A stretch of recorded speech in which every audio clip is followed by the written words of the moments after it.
people from, Washington, D.C. or from California or something like that, wherever. I'm hiring people from Illinois because they know the values of Illinois.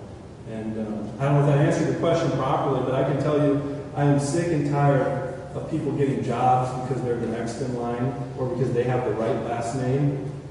I don't have a person in my family on the government payroll except for the check I get from the United States Navy. And I think we need more people like that from the private sector to get this thing straightened out. Yes, sir? If my memory serves me correctly, I think I heard Barry state that after they did court reform in Texas, the years following, 25,000 physicians moved into Texas. I know several years ago we had a neurosurgeon in Carbondale, and his malpractice was $250,000 a year. And he left and went to North or South Carolina where it was $25,000. I don't know, is malpractice and drug reform, is that a strictly state issue, or is that a federal issue, or is there anything the federal government can do to help the states with drug reform? It's both. It's both. The tort reform is a huge problem in the 12th Congressional District of Illinois. I was just talking to a doctor who lives in Clinton County, Illinois, which is not in the 12th. But up until just a couple of years ago, he lived in St. Clair County, Illinois. He moved 5 miles from St. Clair County to Clinton County, and his med-mal insurance went from $49,000 a year to $8,000 a year. In the last 3 years, between my two married sisters, I've been blessed with 4 nephews.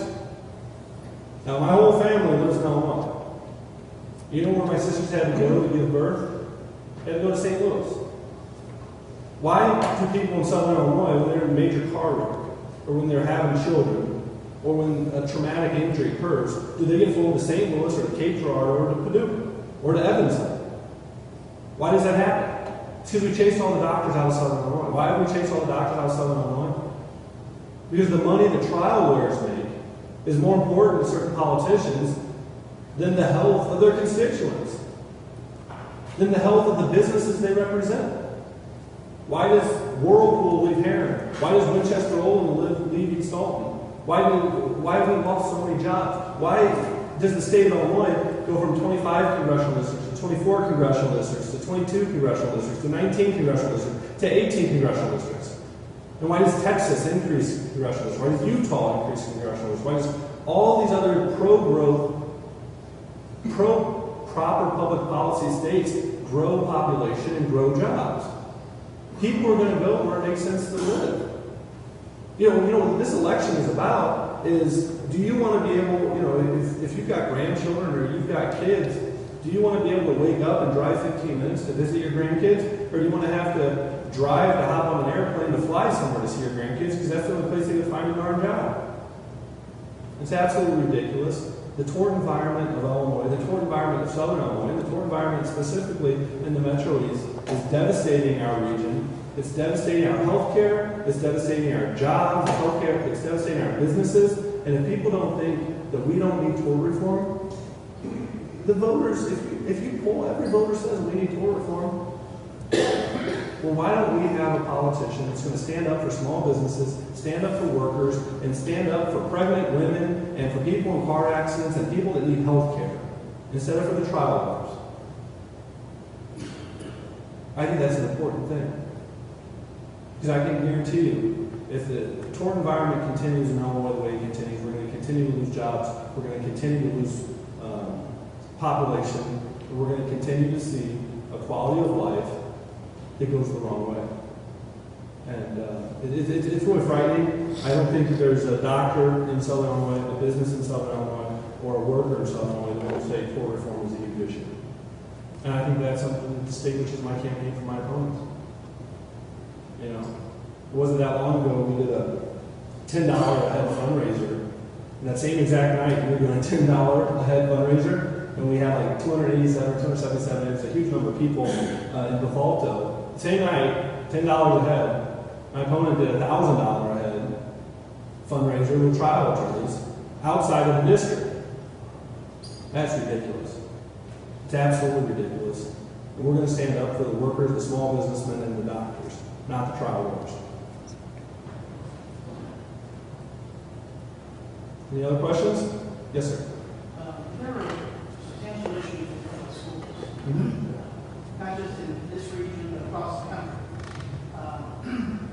Some years ago, I had the opportunity to work part-time for a conservative political think tank in Michigan.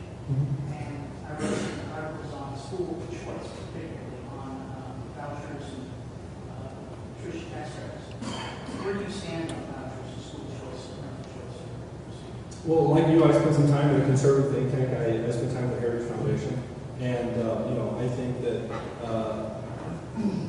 I think our parents should have the opportunity to make sure their kids graduate school with opportunity. I think our kids should be given every tool that they can possibly have to compete, not just with the kids graduating school in Missouri, but with the kids graduating school in Singapore or in France or in China or wherever. And I think what we see right now, instead of using metrics to say, are we getting the bang for the buck that we should be getting? I mean, if you look, the per pupil spending in the United States of America and the state of Illinois over the last 40 years, I mean, it's on an upward trajectory like this. And our test scores are like this.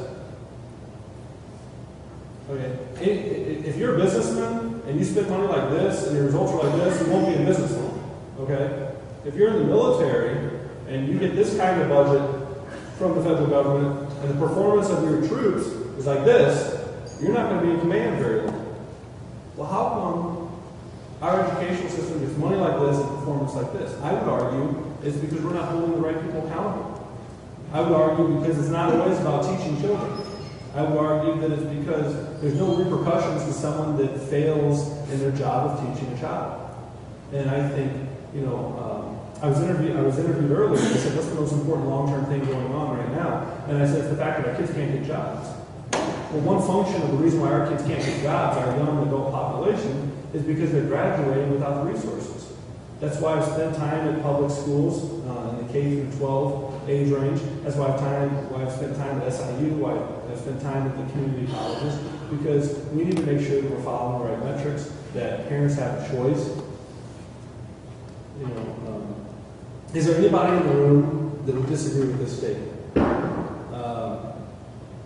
If a child's going to a classroom and their test scores are not improving, they're not graduating each grade level and performing at the equivalent grade level in math, science, or reading, and spending to that school continues to increase, should a parent have an opportunity to move that child to another school so that they get the tools necessary to compete in school?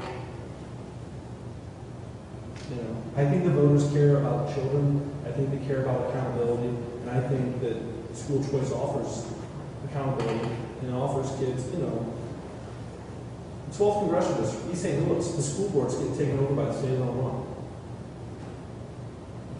Now some people will play politics with that. Forget the politics. That's immoral. It's immoral that those kids aren't graduating with the tools they're going to need to put food on the table. And then they wonder why crime's out of control. They wonder why there's violence, why there's vandalism. It's because the kids aren't working. Why aren't the kids working? Well, one, we've chased all the jobs out, and two, they're not educated properly. So, at the end of the day, we've got to reform our system, and I'll do what I can to help. But there has to be accountability, there has to be metrics, just like in anything else in the world. Jason, Yes, sir. on that